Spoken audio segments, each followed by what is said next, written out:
কি বেকে যাবা লাগবো আহি থাক ভালকে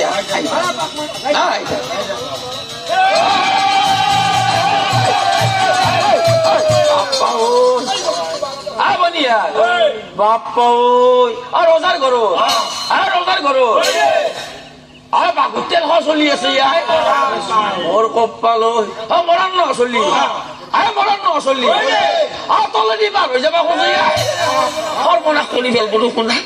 ভালকে আহিবি বাপ্পা নির্বংশ চলি খাবো অকণমান খেল আহি থাক ভালকে ভালকে আহি থাক চলি ছাড় দি বাপ্পা তুই ফিলে চলি হবা উৎসবটো বেশি চলি বলতা মারি দিম তাহারো আহি থাক খাবো বলাম ন চলি বাপ্পা বনিয়া বাপ্পা মরান ন চলি তেলা আসাতে মেঘলা চেঘলা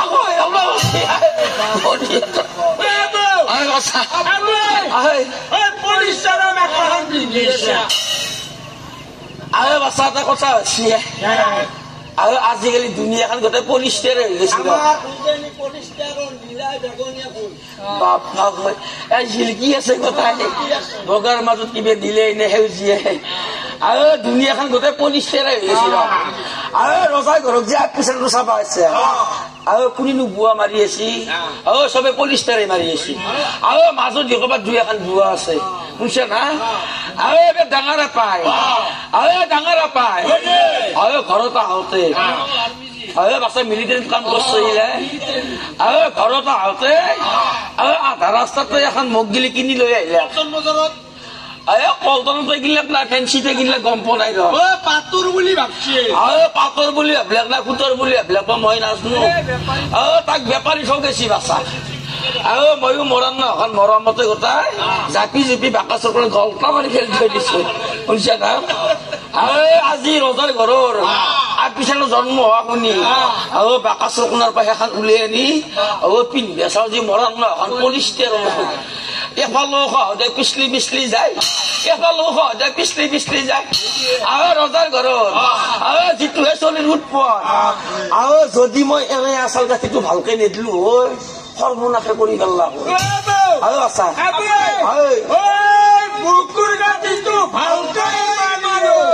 মৰাণ ন পলিষ্টাৰ ইয়াৰ পৰা পিছলি নাযায় আৰু এতিয়া আমাৰ পিছাটো চাব লাগে আহি থাক মোৰ পাছত আছে আহি থাক বনিয়া আহি থাক বনিয়া এত নেকি ৰজা ৰাতি মোৰ কপাল আইতা কলো গুৰুস্ব বাইদেউ নাই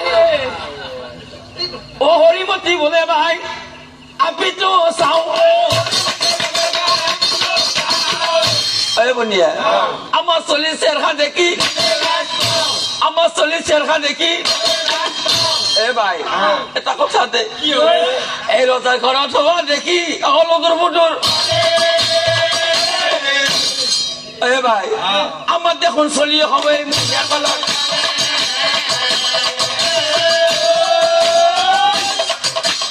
আমার দেখুন চলি হবে এহিমতে নারীগণে করে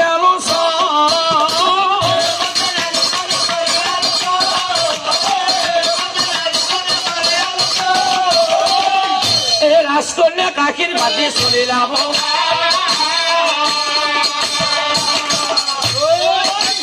রাজকন্যা কাকির বাটি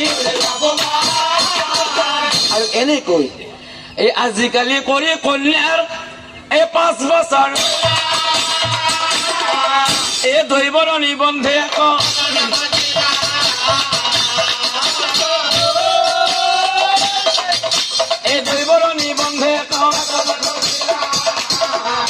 কিন্তু বিধিৰ লিখন নাযায় খণ্ডন বিধিৰ বন্ধন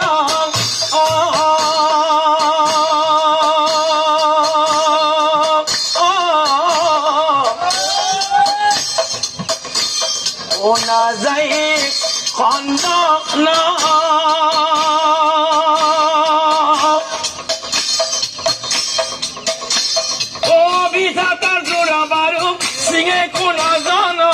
বিধির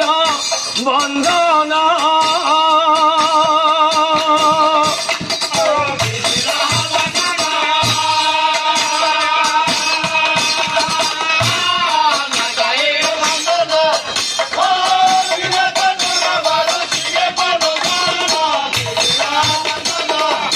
এ হঠাৎ রানী দিন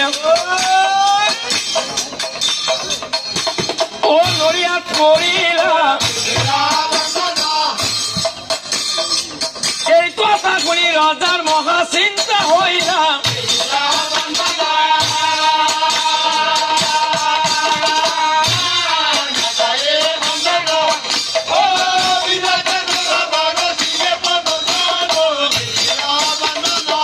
রানীর এনেকুৱা দুৰৱস্থা দেখি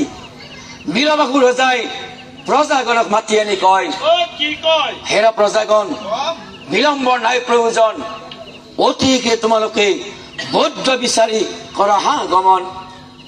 আৰু যিজন বৌদ্ধই মোৰ এই ৰাণী ৰোগ ভাল কৰিব পাৰিব তেওঁকে মই শতসহস্ৰ স্বৰ্ণ মুদ্ৰা দান কৰিব এয়া বীৰবাবু ৰজাৰ আদেশ এই কথা শুনি প্ৰজাগণ ৰই নেতা ও এই খবৰ গোটেই ৰাজ্যত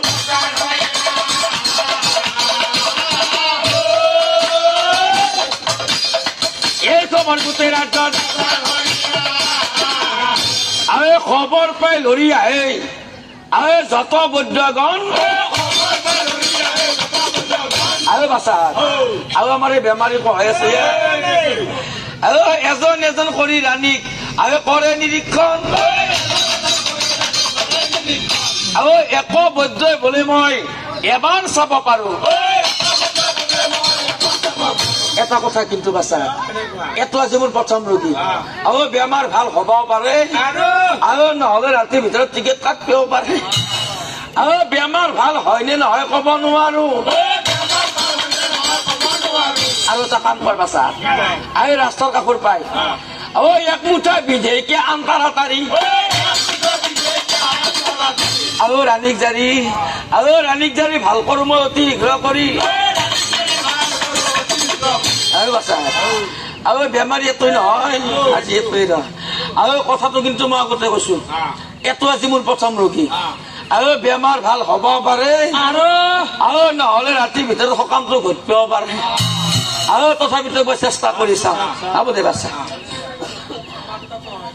বোলো ভুতুনীয় ভূত বেতগণ নিখিন মনুষ্যক নানাৱে কৰিম আৰু উৰে উৰে ভূতুৰ জানো জন্ম জাতি ভাদা মাহৰ মংগলবাৰে তোৰ হইলা উৎপত্তি আৰু বাচা আৰু তহঁতে মই কোৱা মন্ত্ৰ গিলে শুনি আছা নেকি শুনা নাই ন আৰু অলপ দূৰত দেখি যা আৰু এইবিলাক মন্ত্ৰ তহঁতৰ শুনাবই ঘনাই যে আৰু মই মৰাৰ আগে আগে আৰু এইবিলাক মন্ত্ৰ মই তহঁতক শিকাই লৈ যাম যা চিন্তা কৰিবা নাগে যা দূৰ দেখি যা বাপা মৰাণ লেংচিৰ পাছতে লাগি আছে আৰু মই জানো মই কৰি কি কৈ আছো আৰু ভাদা মাহৰ মংগলবাৰে তোৰ হইলা উৎপত্তি বোলো হুংকাৰ চাৰিজা লংকাৰ পাৰ নাহিবি মোৰ ৰোগীৰ সীমীয়া সংসাৰ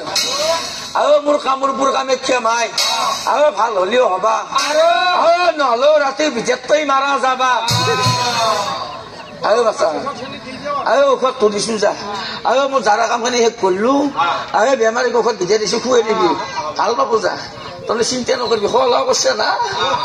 খাই লগে এফালে বহিয়া যা মাৰা যাব জানা পাছে কত কিমান ঔষধ বৈধ হয় আইৰাণী কোৱা খুৱাই না তথাপিতো ৰাণীৰ হোক এই হাত দাঙি কত বদ্ধ গৃহে চলি সেইদিনা ৰাণী জামৰ ঘৰে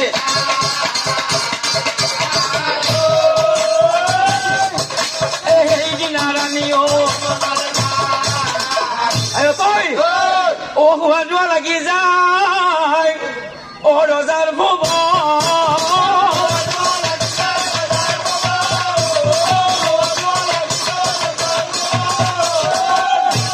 খবৰ পাই ধৰি আহে যত প্ৰজা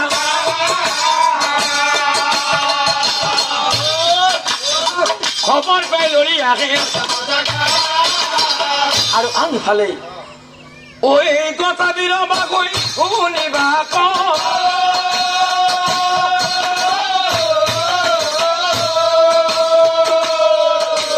কান্দিবে লাগিল রজাই রানী এয়া তুমি কি করিলা রানী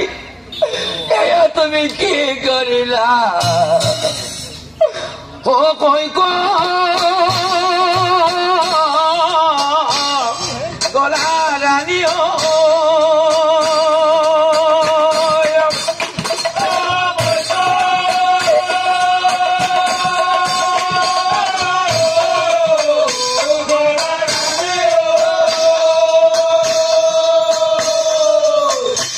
তুমি আমার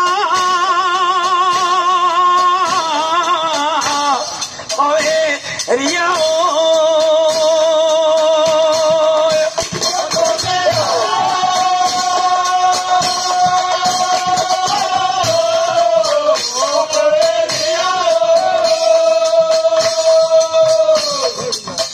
রানী মোরো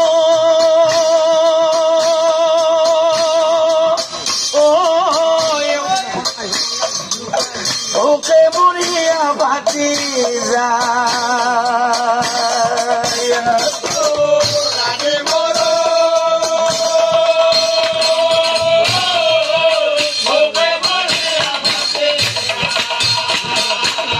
রজাই মনে মনে ভাবে মিছা এই রাজ্য ধন মিছা মোৰে সংসাৰ এই ৰাণী আৰু মোৰে সংসাৰত আপোন বুলিবলৈ কোনো নাই ৰাণী নাই নাই নামাতিবি তই মোক পিতা বুলি তই জন্মি এই মাৰাৰ মুড়ি খালি এই কুলক্ষণী গুচি যা তই মোৰ চকুৰ আগৰ পৰাই অৰাণীৰ হকে ৰজাৰ মনত এই মুঠে শান্তি নাই একদিনৰ শুনক পাছে আৰু এদিন এখন বাৰু সেই বীৰবাহু ৰজাৰ ৰাজ্যত কি হল আৰু এদিন এখন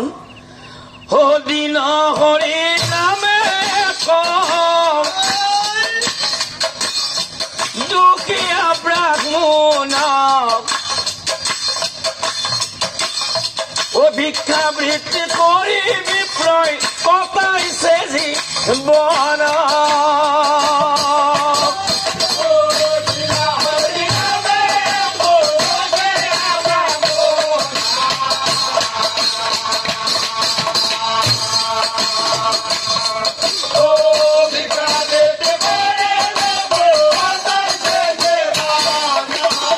আৰু সেই বিপ্ৰৰ ভৰি এখন খোৰা বিপ্ৰয় চলিব নোৱাৰে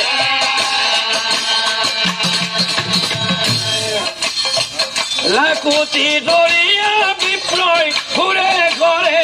ঘৰে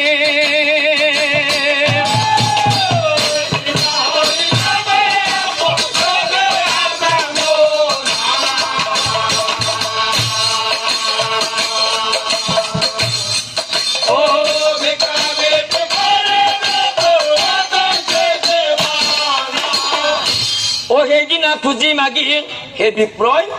একো পোৱা নাই মনে ভাবে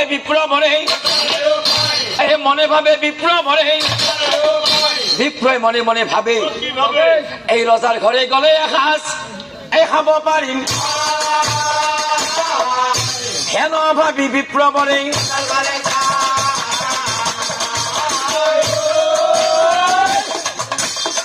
ভাবি বিপ্ৰবৰে আৰু বিপ্ৰয় গৈ দেখে আৰু সেই ৰজাই সিংহাসনে বহি আছে মীৰাবাহুৰাই বোলো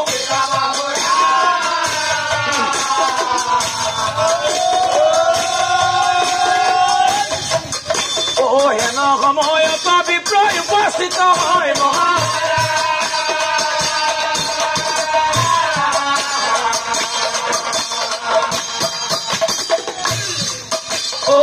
এমুঠি অন্ন দিয়া বুজ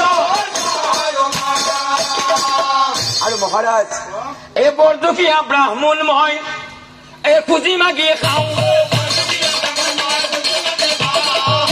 আজি কিন্তু কৈতো একো এই হেন ভাবি আহিলো মই এই তোমাৰ এমুঠি অন্ন দিয়া কৰিব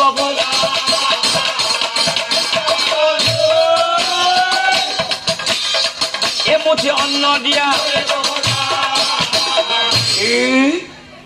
এই কথা শুনি বিৰবাসু এই ক্ৰোধত জ্বলিয়া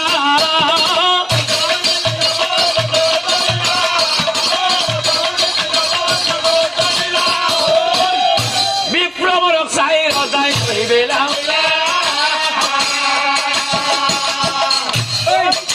এই বিপ্লৱৰক চাই ৰজাই এই বিপ্লৱৰ এমুঠি অন্ন যদি তই নিজে যোগাৰ কৰি ল'ব নোৱাৰ তেন্তে তোৰ অন্নৰ কি প্ৰয়োজন তোৰ প্ৰয়োজন হল সেই গৰুৰ গোবৰ আৰু সেই বীৰবাসু ৰজাই বাৰু কি কৰিলে আৰু সেই ভিক্ষাৰী বিপ্লৱ এমুঠি গোবৰ আনি সেই বিপ্লৱ খাব দিলা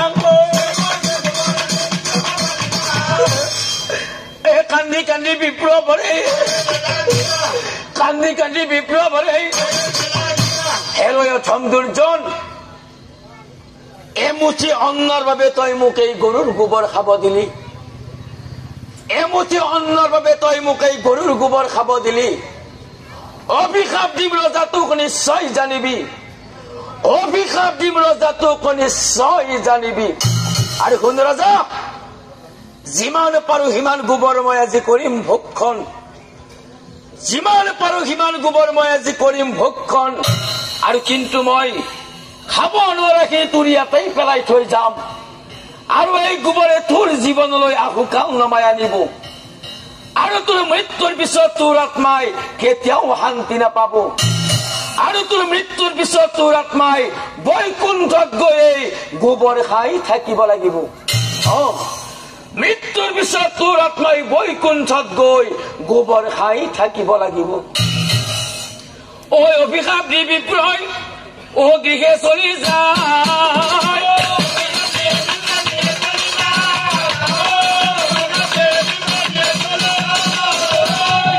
এই বৈকুণ্ঠত কি কৰিলা শুনা কওঁ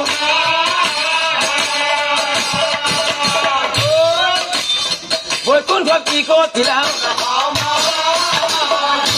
এই সকলো কথা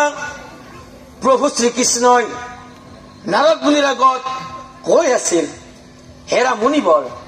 এই দান কৰিলে পুণ্য হয় জ্ঞানী লোকে হেৰা মুনিবৰ এই সময়ত সেই বীৰবাসু ৰজাই তেওঁৰ ৰাজ্যত বহুতকে দান ধৰ্ম কৰিছিল আৰু সেইকাৰণে মৃত্যুৰ পিছত তেওঁৰ আত্মাই বৈকুণ্ঠ পায়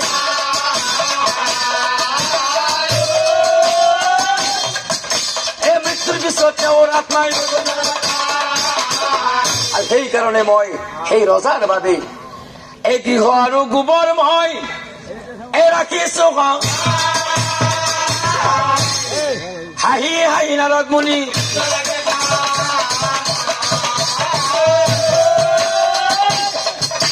হাঁহি হাঁহি নাৰদ মুনি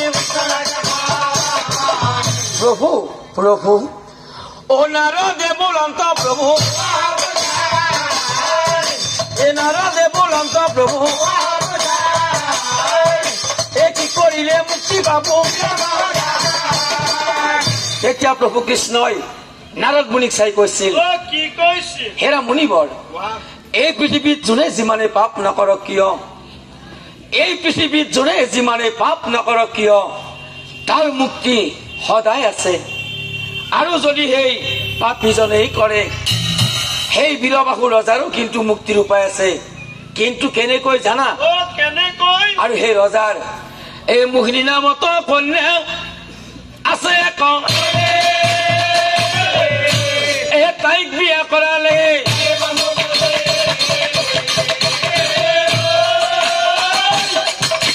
তাইক বিয়া কৰালে কথা শুনি নাৰদ মুনি বিস্ময় মানিলা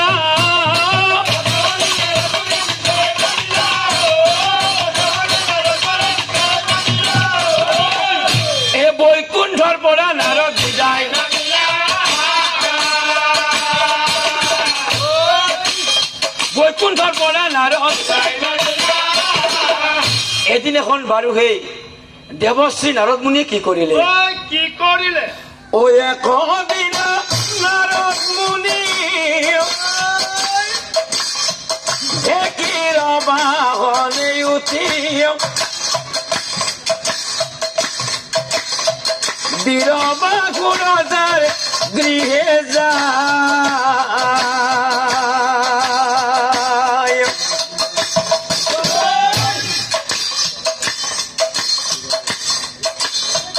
দেখি বীৰবাহু ৰয় মনে আনন্দিত হয় নাৰদ মুনিক নিলে আগবৰ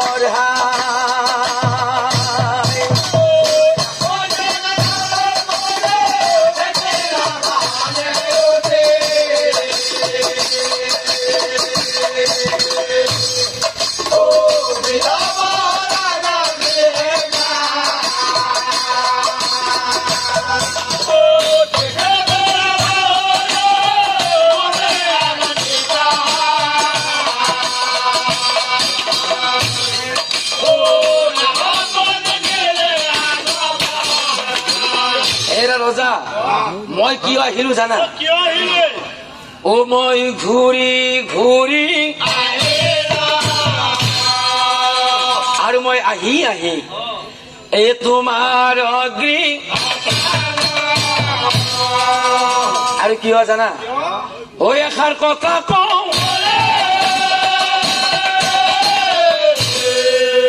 আৰু বৈকুণ্ঠত প্ৰভু কৃষ্ণ মোৰ আগত কি কৈ পঠাইছে জানা ৰজা কি কৈছে ও প্ৰভু নাৰায়ণে মোৰ আগত আইৰা ৰজা এ তোমাৰ পাপুলাৰ এই পুণ্যৰ ফলে তোমাৰ আত্মাই বৈকুণ্ঠত ঠাই পাব কিন্তু তোমাৰ এটা ভুলৰ বাবে তোমাৰ মৃত্যুৰ পিছত এই গোবৰ খাই তোমাৰ আত্মাই কি কলা মুনিবৰ ও নাৰদৰ মুখে শুনি এতে কব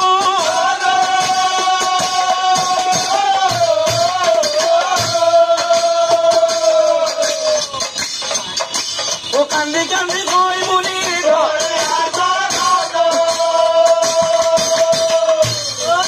ও কান্দি কান্দি কয় মুনি ও হে প্রভু ও কি করো পাই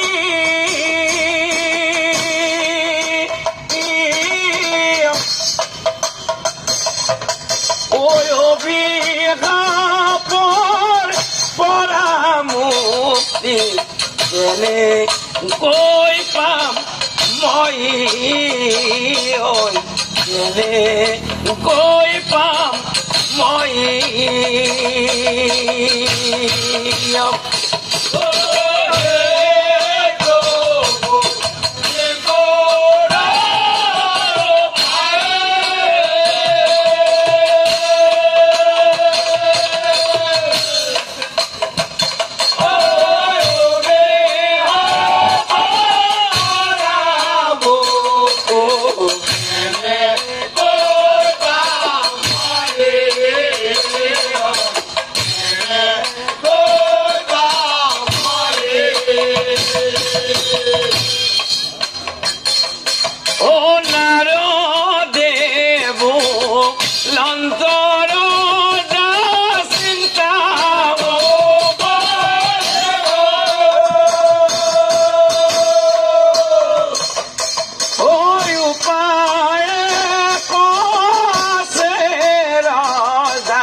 ৰজা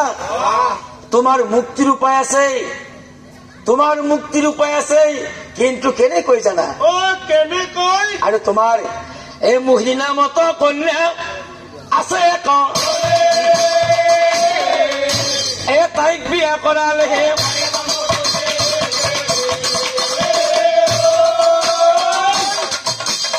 তাইক বিয়া কৰালেহে হব কথা কৈ নাৰত বিদায় মাগিলা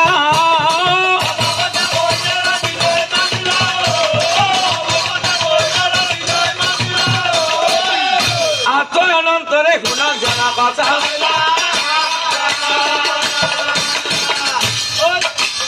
আতৈ অনন্তৰে শুনক ৰজাই মনে মনে ভাবে এয়া নাৰদ মুনিয়ে মোক কি কৈ থৈ গল আৰু মোৰ মুক্তিৰ বাবে মোৰ কন্যাক মই বিবাহ কৰাব লাগিব নাই নাই নহয় নহয়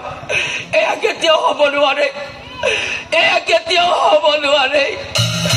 দৰকাৰ হলে মই আত্মহত্যাই কৰিম তথাপিতো মোক মুক্তি নালাগে তথাপিতো মই মোৰ কন্যাক মই বিবাহ কৰাব নোৱাৰো এই আত্মহত্যা কৰিম বুলি ওলাই হেনকালে নাৰদ মুনি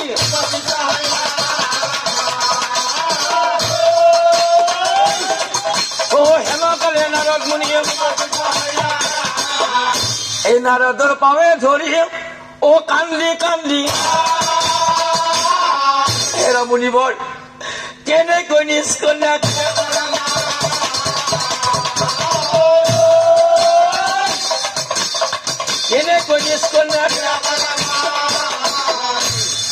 শুনা মুনিবৰ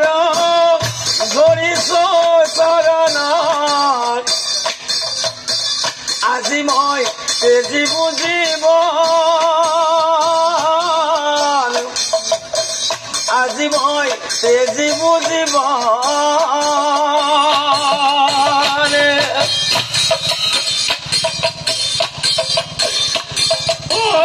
বিষাপৰ জ্বালা সহিব নোৱাৰো আত্মহত্যা কৰিব সময় আত্মহত্যা কৰিব সময়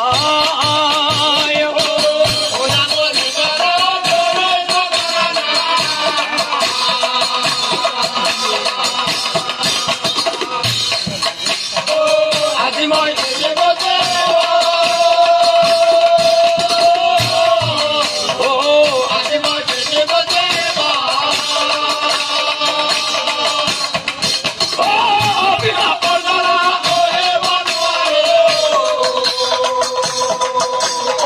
আত্মহত্যা কৰি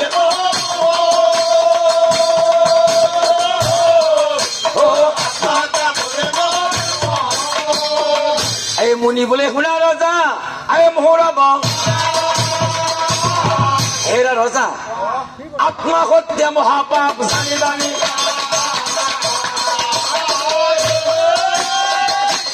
আত্মহত্যা মহাপাপ হেন জানি ৰজা তুমি গৃহে চলি আৰু তোমাৰ মুক্তিৰ বাবে এই নিজ কন্যাক বিয়া কৰাই সাপমুক্ত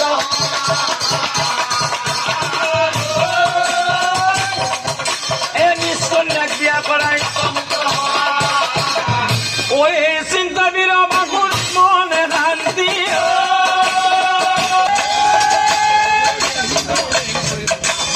ৰজাৰ জীৱক নিবলৈ বিষ্ণুৰ দুটা আহিলা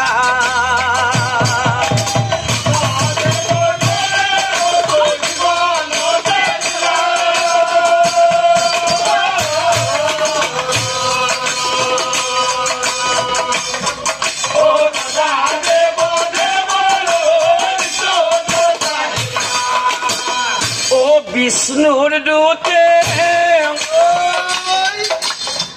আহি ৰজাৰ জীৱ লৈ যা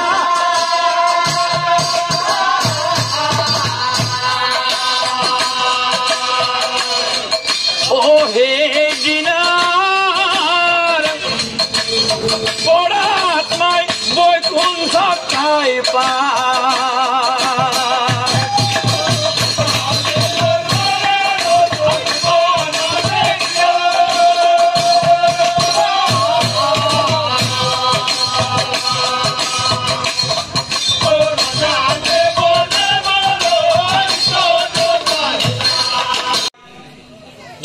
সময়ত ৰজাৰ গৃহত এমুঠি অন্ন বিচাৰি আহিছিল আৰু সেই ৰজাই সেই ভিক্ষাৰী বিপ্ৰক অন্নৰ ঠাইত গোবৰ খাব দিছিল। তেতিয়া ভিক্ষাৰী বিপ্ৰ অভিশাপ দিছিল, তই যিমান পুণ্য কাম নকৰিলেও কিন্তু তোৰ মৃত্যুৰ পিছত তই কিন্তু বৈকুণ্ঠত গোবৰ খাই থাকিব লাগিব। গতিকে ভিক্ষাৰী বিপ্ৰৰ অভিশাপত ৰজাৰ আত্মাই কিন্তু সেই বৈকুণ্ঠত কিন্তু গোবৰ খাই থাকিবলগীয়া হল। গতিকে আমি কেতিয়াও ভিক্ষাৰীক অপমান কৰিব নালাগে। ও হেন জানিও ও সুধি গণ ও কৰুণাময়